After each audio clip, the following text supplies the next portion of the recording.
So this behemoth that you see right here is the Gigabot X, I believe. I can't exactly remember because there's a bunch of Gigabots in this room now. But so what's unique about this printer specifically is it prints from pellets like this, right? So and there's some more garbage in there and lint. But so it prints from pellets rather than filament like your printer does. Anyways, so there's a lot of advantages to that because it's a lot cheaper. It makes it. I can fill up that whole hopper up there, and that's much bigger than a spool. So there's a lot of advantages to it. Also, you can do some kind of weird custom stuff, like what happens if you put some plastic and then maybe some glass in there? Why would you want to put glass in there? Well, we'll get to that. But anyways, customizing or getting ready to use this printer is much different than just getting a commercial thing and saying, oh, PLA prints at 200 degrees, let's go. Because when you're using some custom recycled stuff, what temperature does it print at? Beats me, and we can't Google it. So that type of optimization is a whole different type of thing than trying to get your layer height just perfect and getting the stringing just perfect on your or just completely eliminate on your prints. This is a different type of characterization and optimization. And so how do you even go about doing this? How do you go about finding the perfect parameters for this printer? I didn't even mention that, right? So this is printing from pellets, and so it actually has 3 different temperatures. If you look at the extruder on there, there's this big mechanism that compacts and compresses and melts, and there's 3 different heating zones on there. So there's 3 different temperatures you got to figure out, not to mention how fast it prints, the bed temperatures, optimal layer heights, all that stuff. And we also don't want it to go really slow. We don't want this thing to take forever. So I can't remember how many variables there were. There's like 8 or 9 variables at the very minimum that have to be tuned. And I mean, you can guess and check, but that's a bad way to do it. The other common way that we've tried before is just doing a matrix. You say, all right, let's try this combination and this combination and this combination. But you got 9 variables and you got 10 different increments you're going to try for each variable. That's still a huge amount of combinations, not to mention that that might not even be enough resolution to get what you need.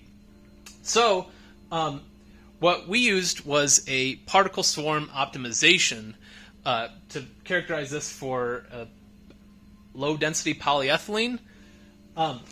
Anyways, and it worked. But what it turned out to be is a lot of, you can see a bunch of test cubes.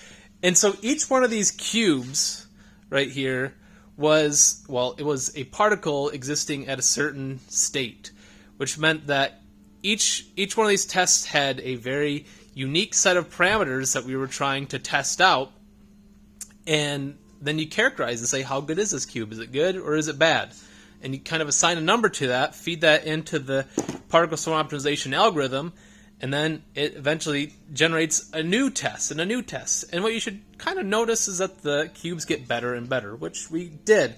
We never really got anything super ideal, but also low-density recycled LDPE is kind of a hard material to print, and this printer is kind of a bear to print with.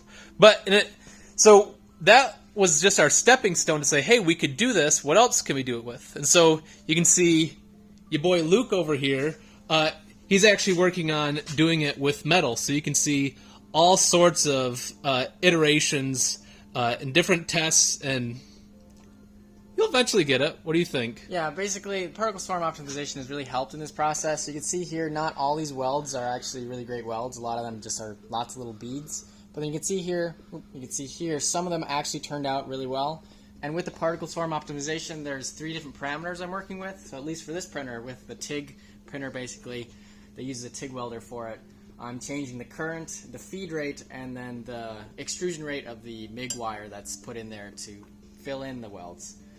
So if I were to test all of those different parameters with a wide range of all those values that I'm working with, it would take forever to do that. But now in just a couple plates that look like this, I'm able to find the optimal settings for this printer and then actually get some quality welds with it. So yeah, and the and the cool thing is you really actually only have to have one good result, right? You only have to get your best once in order to know what your best is. But once you do find that, what do you have to do? Do you know what you have to do? Pop quiz. write it down. I don't know. Well, you gotta double check and make sure that it wasn't a fluke, right? You gotta do it a bunch of times, which is something that we're actually facing with this machine, is making sure that it can be consistently good with that set of parameters. Yeah. So, anyways, that's particle storm optimization. You're gonna see more about this underneath this video.